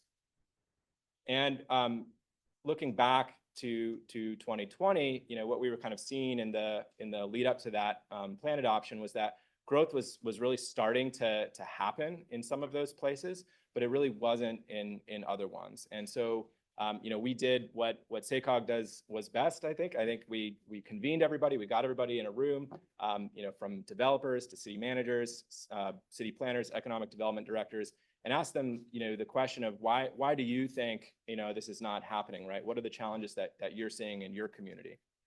And there's a lot of answers to that question, right? This is not intended for you to read all of this, but just to demonstrate that, you know, depending on who you talk to, there's a different challenge, and these are all very real, right? If it was a single answer, we would have, you know, figured this out and solved it by now. And, you know, some of these span across things that the public sector has a lot of control over. Some things are a little bit outside of the public sector's control, right? There's some structural and macro challenges. But I think a lot of these reasons are fairly consistent with what we continue to hear time and time again in our long range plan. You know, what we've heard in past, you know, SACOG efforts like our Civic Lab program, which focus on helping revitalize suburban commercial corridors, and in our work over the last few years on housing product type and demand preferences and trends with it, which I think some of you have were part of those conversations leading up to this plan. And that's this idea that all of these factors are kind of creating costs and they're creating risks. And we can reduce both cost and risk with things like policy and process reforms and focused investments that ensure that development isn't, you know, solely responsible for these infrastructure upgrades. And that's really what has formed the basis of this program in 2020. This was a direct implementation action coming out of our last plan, the 2020 MTP-SES, that said, you know, we're trying to put a spotlight on local priorities to create new housing in infill areas. And we want to have an emphasis on product type diversity and affordability as part of that. And we're going to do that through three things. And the first is through technical assistance to local governments around these kind of meaningful policy reforms that you know, make it easier, make it faster to build that needed housing. We're going to fund those policy reforms and planning work, and we're going to, you know, fund targeted investments and infrastructure investments that both reduce costs to developers and kind of stimulate that development. And in particular, what we've really kind of honed in on in a lot of these investments has been those kind of frequently like non-transportation infrastructure investments, so sewer and water upgrades that, you know, are very difficult to pay for, right? They often are some of the biggest barriers to kind of new development on a corridor. And it's worth noting, right, that like the focus of this program has been on that housing piece, but this is a program that's so much more than that. And all of these other local priorities around, you know, job growth, revitalization, economic development, safety, you know, fiscal health, these things are all working together to create, you know, really more livable places. That's what it's all about. And SACOG, what we've done through this program has been to kind of consolidate that message, you know, into one that resonates at the state level for actually attracting funding. So how do those goals actually materialize? Well, before we had any money from the state, it was just sort of an idea at this point. We wanted to kind of demonstrate that our local visions on infill could, again, be kind of consolidated, concentrated into a message. And so we started by creating these green zones, which are, you know, very bottom up. These were not SACOG defining the boundaries. These are local governments that are kind of nominating areas where, you know, there's local plans for growth and where we really want to focus. And we now have board or council resolutions from 26 of the 28 jurisdictions establishing these areas. And then we went through a process of really getting support. So key local organizations, you know, unions, chambers of commerce, realtors, Valley Vision, some statewide, you know, big statewide organizations. And we made this case to the legislature that, you know, local governments are rowing in the same direction across the region, and we just need the state's help to kind of make this happen. And all that work and advocacy, which I know many of you were part of, really has paid off. We have over $60 million of funding for this program that otherwise, you know, really wouldn't have happened. First with the regional early action planning grants, those are through State Housing Department, and then, you know, the early activation grants, those came from the Strategic Growth Council. We got a second tranche of those REAP funds, and then we most recently got a federal grant called the Reconnecting Communities Grant, RCN. And these are grants that we have then kind of sub-allocated down to the local level for planning and for infrastructure in green zones. And you can see in your handouts, which I think everyone should have a copy of in front of them, just kind of where exactly all that money is going in all the jurisdictions. But, you know, this has been a really successful, you know, program in kind of bringing people together towards this common goal. I'm going to, I think, turn it over now to my colleague Hannah Chuden, who coordinates all of the grants across the jurisdictions to kind of talk through some case study examples of what this set of grants is funding. Thank you, Dov. Yes, hello, my name is Hannah Chudin. I'm the grant coordinator for Green Means Go, and I'm going to highlight a couple of place-based examples that utilize different iterations of Green Means Go funding to help accomplish a collective vision. By stacking technical assistance with planning and infrastructure funds, each funding source is working together to deliver much-needed housing, increase economic development, and improve safety for all road users. Expanding housing options at different affordability levels combined with improved accessibility will encourage walking, biking, transit use, and shorter car trips overall. These shifts directly support our goals for cleaner air, economic prosperity, and equity. Starting with North Watt, this is a vital corridor for Sacramento County. However, the area has struggled to attract development due to a number of reasons, including infrastructure challenges, as well as invisible barriers like development standards and zoning codes. Noticing the disconnect between North Watt Corridor's plan's vision and recent development trends, ULI hosted an advisory service panel that brought in experts from across the country to analyze the corridor and develop a formal briefing book to help the county achieve their desired outcomes. Additionally, the county is using targeted state and federal funds through Green Means Go to help unlock the corridor's potential for housing, jobs, and mobility. With over $600,000 in REAP 2 funds, the county is removing land use and infrastructure barriers that have blocked infill development previously. And at the same time, the $7.4 million Reconnecting Neighborhoods grant, which is notably the largest Green Means Go grant in the region, is funding critical safety and transit upgrades, which seek to improve access to jobs, school, and retail options along the corridor without increasing traffic. These coordinated investments set the stage for the county to increase transit-oriented housing, including a mix of densities and affordability levels while supporting economic development. The city of Folsom is working to modernize their central business district through strategic ways like updating infrastructure and zoning codes to allow for walkable, mixed-use housing in an area primed for economic development. The city also had a ULI advisory service panel, which recommended improvements that the city is taking action on with a series of REAP grants. The city is developing market studies, upgrading the drainage system, and upgrading form-based codes to allow for more housing types and higher densities in key growth areas like the East Bedwell corridor. With the REAP 2 grant, the city is establishing new form-based design standards in a transit-oriented overlay, which will help streamline the approvals while ensuring high-quality development. These efforts will deliver housing and reduce congestion while supporting the city's economic goals. And located right off a major highway intersection, Marysville has long struggled with traffic and safety concerns in downtown. However, Marysville is focused on transforming this area into a vibrant, walkable neighborhood anchored by affordable housing. To help the city achieve this vision, ULI hosted a technical assistance panel, which is similar to the work that was done in Sacramento County and Folsom. However, this panel was staffed by experts from the local ULI affiliate. A suite of REAP 1 and 2 grants totaling over $765,000 is supporting zoning code updates, VMT analysis, and infrastructure capacity studies to enable higher density by right housing. These updates aim to eliminate bottlenecks and create clear pathways for affordable and multifamily housing development.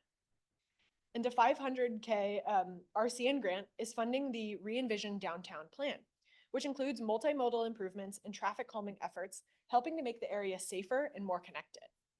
These investments ensure housing growth happens in the right place with existing infrastructure near amenities like parks or transit and other services, thus supporting livability in this charming small town. And some of you may remember this graphic shown on the left. It showcases one of the early activator projects that's constructing 113 affordable apartments. This is a joint effort by the City of Sacramento and Sacramento County is helping Stockton Boulevard catalyze further development along this corridor. And with that, I'll transition back to Dov, unless there's any questions. Okay. Well, yeah, so yeah, thanks, Hannah. And I think obviously we can only pick a few examples today, but just know that this program is really making some positive changes really across the whole region. And hopefully you can kind of see that in the attachment of all the stuff that we're working on. We're in constant contact with your staff on this. There's a lot of grants, 75 grants right across the region. It's a lot to manage. And this is a very popular grant with your local staff because, again, it's helping to pay for some of the things that are very difficult to find money for.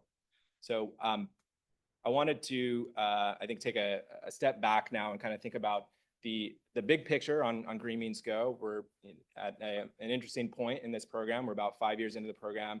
You know, creating a program from scratch is difficult, right? Getting it funded is difficult.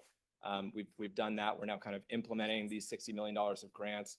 But we're now kind of at a point where we're hopefully about to adopt the 2025 blueprint later this year, right? It's looking at growth between 2020 out to 2050. So it's just a good time to think about the things, you know, how things are going with implementing this program and kind of where we're going to go next. Remember the key point of this program is trying to deliver infill housing with an emphasis on product type, diversity and affordability. So just going to go through a few numbers just to kind of check in on how we're doing. This is first kind of looking at the completed housing permits across the region, 15-year trends here. We actually just finalized our 2024 permit numbers. They look fantastic, actually. Steady increases in housing since the great financial crisis across the region here. In fact, we're actually overachieving our annual housing growth that we have in the 2025 blueprint for the first 5 years of that plan, which if you were with SACOG in the lead up to that adoption of the last plan, that was something that seemed not something that seemed tremendously likely at that point. It was an ambitious target, and we're actually overachieving it, which is really great. Looking now at the attached housing product. So remember, attached, think like shared walls, right? So townhomes, duplexes, apartments. And we've actually seen even greater increases in attached housing than we have in the overall housing. In fact, 2024 was the highest total of attached housing that we have seen on record. We started collecting that stat in 2001, highest on record, so multi-decade high. Even in this banner year, though, we're still slightly below the kind of ambitious targets that we have set for ourselves in the 2025 blueprint. We're also seeing some, fantastic trends in product type regionally, outside of just attached. So ADUs, that was a product type that didn't really exist, 5-6 years ago, and that is a product that has continued to sort of boom. We're seeing this kind of convergence of large lot homes and attached homes as a percentage of total units. This is a trend that we've kind of been anticipating and exploring as part of our housing product type work, you might recall. Getting to the location question. So these are, again, locally adopted green zones. That's where Green Means Go has really been kind of focusing its investments and its technical assistance. And this is maybe where we've actually seen the biggest increases in the shortest amount of time. So total housing permits were up for sure, right? But in this same time period, total housing permits up 50% in 5 years. Housing in green zones up over 300%, right? Connecting back to the product type question here, over 3/4 of, just thinking about the 2024 green zone units, 3/4 of those are attached housing units. And in fact, 2/3 of all of the attached housing units that we've seen in 2024 across the region happened in green zones. So we're seeing a really, I think, phenomenal story here for where, green zones are, essentially driving a substantial. Now, of course, this is not all because of Green Means Go. We certainly wouldn't say that, right? But I think clearly there is something very right that's kind of happening in these areas, and this program is a part of it. However, even with all of that tremendous progress, we are still shy of the ambitious goals that, again, we've set ourselves in the 2025 blueprint in green zones. So hopefully you're noticing a theme there, right? Which is that we've seen these really extremely positive trends over the first few years of this program, but we still have more work to do to kind of continue that momentum of the program and kind of achieve the goals of our plan. Okay, so what is next for this program? These are kind of the suite of activities that we're working on. I think I'll go through each one of these individually. I think first and foremost, we are laser focused on trying to deliver on the grants that we have today. We've kind of finished out the first two grant funding sources that we have. So the REAP 1, the early activation grants, those are done now in terms of spending. We're about a year and a half out from kind of wrapping up the REAP 2 awards. We're just getting underway a little bit on the RCN grants. it is absolutely critical that we not just kind of spend, but effectively use all of the funding that we've received as part of these grants. And you know, that's because, you know, if we're going to continue to make the case that we need more money, we need to actually have a case that we've, you know, used the money well, right? So that is priority number one, I think, for us.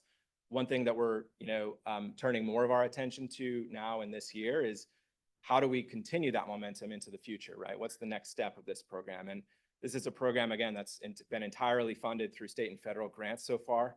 You know, we're absolutely going to continue to, you know, apply for grants and support local agency grants under this umbrella of Green Means Go. But I think we're trying to be, I think, realistic about the, I guess, reality that we're not likely to see some of that grant funding in the next few years, right? The federal priorities have shifted, right? The state budget outlook is not what it was a couple of years ago. So we actually have a great conversation. This is a bit of a tee up for our Lunar Committee coming up in about an hour here to kind of discuss what are our options on that front for kind of identifying a more stable source of funding for this program. We're continuing on this third category here to do our policy reform, our technical assistance work. We, you know, somehow have housing element cycles coming up very, very quickly again. So we're looking to provide as many resources and data products as possible to local governments as part of that. We're continuing to, you know, monitor our progress and work on this with, you know, some of the statistics that I just kind of provided. It's really, you know, I think critical to continue to be able to tell the story of this program through data. And of course, we continue to advocate, right? And that's both for legislative reforms, right, to policy that removes some of these state barriers that we've kind of identified to new housing. You know, the state has heard, I think, the concerns on CEQA and passed some of the more consequential reforms in CEQA in decades this year for infill housing. But, you know, but also we want to continue to advocate for, you know, the creation of new funding sources. So we're very much looking for creative ways to fund this program through conversations that we're having at you know, the state and federal level. You know, the state level with, you know, cap and trade, you know, renewal on the table, you know, the potential new housing bond that's being contemplated in the legislature and potentially could be in front of the voters in 2026. And even through, you know, funding at the federal level we have a reauthorization process happening for the Surface Transportation Act. So that's another avenue that we're also exploring. So that's Green Means Go. I think what I would just finish by saying is thank you so much for, I think, all of your support for this program. This is a program that, you know, we could not have really stood up without a lot of leadership at the local level. So thank you, and I'm happy to answer any questions you have. If I can jump in. First of all, thank you, Hannah, for your work on the grants. Critically important to make any of this happen. And then Dahl for your presentation as well. I'm just curious, when you showed kind of one of the four or five kind of key barriers to more success, even more so than we're already seeing, CEQA was in there. And as you mentioned, CEQA reform was a big ticket item for the legislature this past session. Do we know what aspects of which nobody could have imagined there would be this significant of a change in CEQA, given we all know it's become very difficult to do a lot of housing given all the CEQA requirements?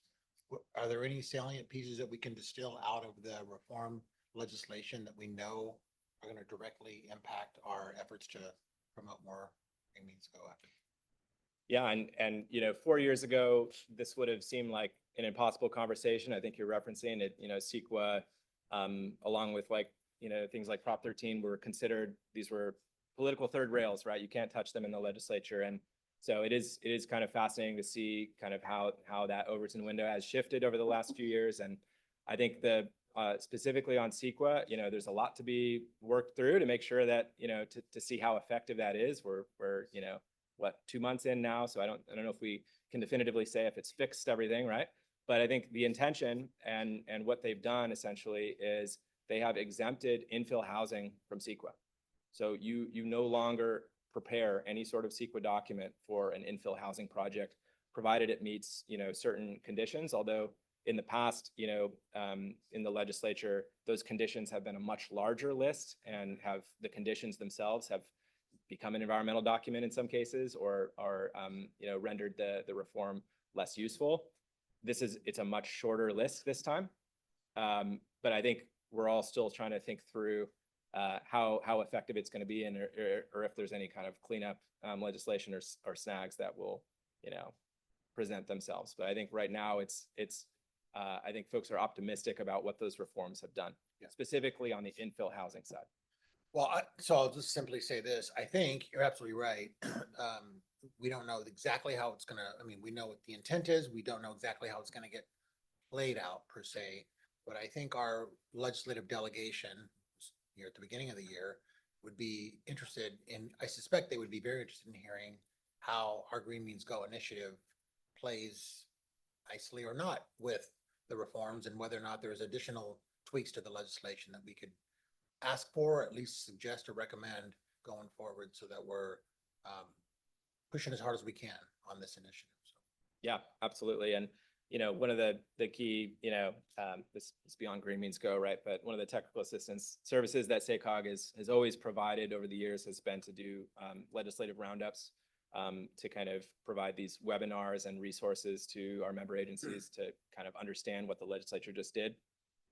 This has been a big year on the legislative side, so I think we're working now to think through that webinar, and I think we're trying to collect, information from all of your staff who are on the ground actually using these tools to make sure that it's actually effective, and if there's any issues or any things that we want in addition to that, we can add to our legislative priorities.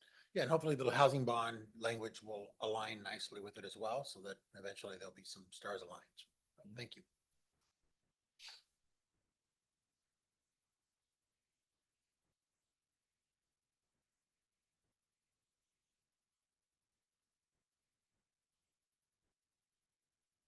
Oh, I couldn't have answered all the questions. I think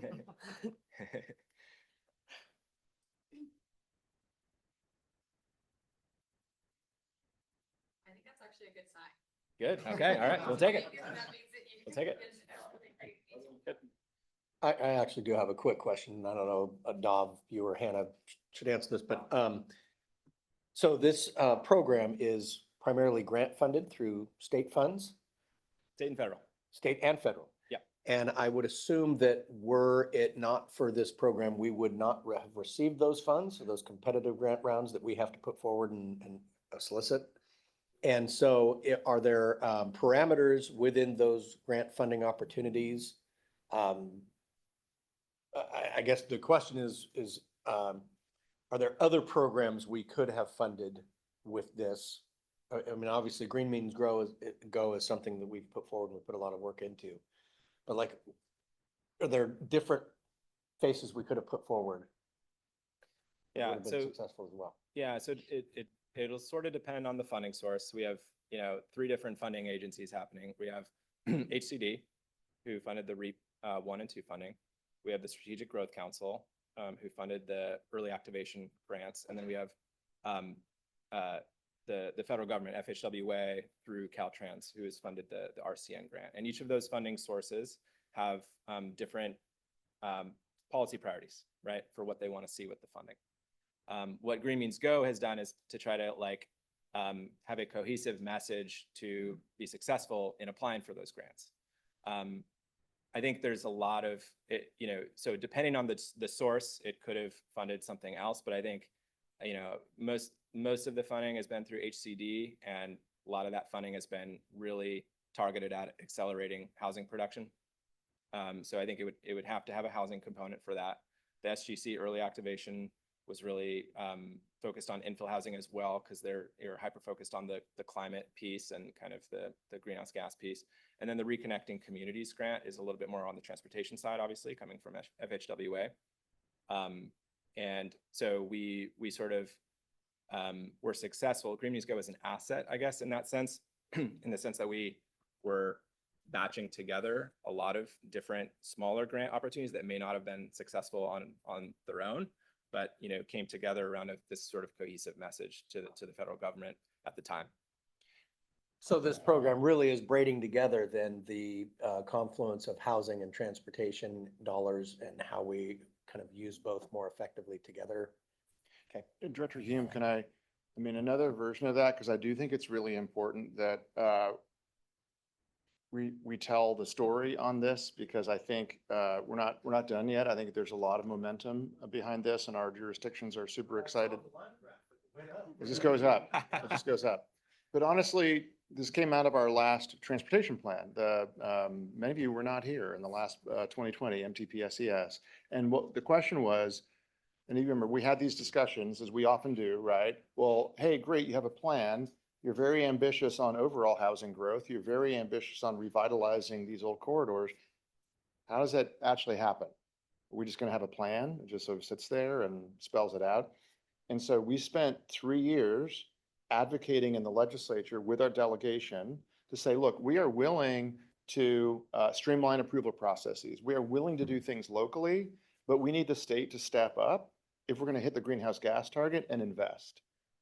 And it took 3 years, but for this whole effort, but for the fact that 28 of 28 jurisdictions support this across the board, we saw the support list up front, we wouldn't have gotten any of that money. We wanted 100 million for the SACOG region. We wanted to be a pilot region. And one of the things we've learned, which I know many of you have learned this lesson, is it's very hard for us in this legislature to really punch above our weight, even at our weight, right? So we wanted 100 million for our region. We ended up with a statewide program of 600 million, of which we got 30 roughly. And the 570 went to all the other regions. So we've changed our motto to SACOG, you're welcome. Because we created a state program, but really on the basis of a lot of advocacy, a lot of lobbying, and we had Senator Pan at the time who created the $4 million basically in the budget to help launch this, which is what went down to San Juan. So I think you said this, but if we didn't hatch this, if it wasn't supported by all the jurisdictions, I don't think any of this money would have come here for these purposes. So that's something to be proud of. Now, I think as Dob is saying, and he's going to tee up in the land use committee too. Now the question is, with the federal relationship where it is and state fiscal crisis, how do we keep finding sources of funding, right, going forward? But it's really something to be proud of. So what are some of the barriers of when you talk about attached housing and we're not hitting the goal there? What are some of the barriers that are in play there? Yeah, so this is a big question, $1 million question, right? That we've spent a lot of time on over the years, and I think there's a lot of answers that span across a few different things. One of the sort of high level themes that we continue to hear, there's zoning challenges, right? So both in terms of just is the use allowed, right? Maximum densities and like, do you allow multifamily and where do you allow that and what percentage of your city are you allowing that, right? And then there's all of these kind of second order form standards that can form their own barriers, right? You can say we allow for, an apartment building here, but then, you start to go into the fine print and you're like, well, okay, so the setbacks, needs to be, 30 feet on each side. And then I need to build, 4 parking spaces for every 2 units, right? I need to do this and you do that. And then suddenly when you start to reconstruct the project, you're not actually able to get to that intended density. And so some of those hidden barriers that Hannah was mentioning is some of the key barriers sometimes. There's process, reform issues, right? So I'm sure you all very, very familiar. Sometimes it can be very challenging to get some of these projects approved, particularly when the processes can be a very discretionary process where there's lots of opportunities for veto points along the way. So that's, something that a lot of our jurisdictions are looking to do to kind of increase more, by right type approvals, or at least kind of reduce the number of veto points so that these projects can't be sort of co-opted by a few sort of louder voices when it's more supported by the general community. So the process stuff is huge. I think there's some state level challenges. We've identified CEQA already and talked about that earlier, right? So I think there's a whole suite of options. I think fees is another one. You hear obviously a lot about that from the development community. That's a challenge and a difficult issue just because we gotta pay for services somehow, right? And our hands are tied in many ways in our property tax regime that we have in California for how to do that. But there are opportunities to kind of tweak the fees and how you charge the fees. Maybe you charge it more based on square footage versus based off of the unit. So you're not incentivized to have the largest unit as possible, right? So these are all kind of things that we've sort of worked through, I think, with all of our member agencies and some of the development community to identify. And then we kind of lay them all out in a series of toolkits that we have. So we have a housing policy toolkit, commercial corridors toolkit. We have the Mind the Gap initiative. We have a lot of toolkits at SACOG for housing. But these are really trying to consolidate all of these ideas into kind of actionable steps that folks can take. So it kind of sounds like to me, it's a whole bunch of different small issues that are really, they're not really something that can be focused on to say, okay, we're gonna identify this barrier and we're going to deal with that particular barrier. It sounds like there's too many small barriers to try to overcome. I think that's right. And I think what we've really found, we're a diverse region, right? And the barrier is different sometimes depending on where you are in the region. What can be a barrier in the city of Sacramento is not really going to be a barrier in a more rural context where you're not getting a 5-story building, right? There isn't the demand for that. So I think, we've tried to be flexible with, identifying the whole suite of activities that are helpful. Great, thank you.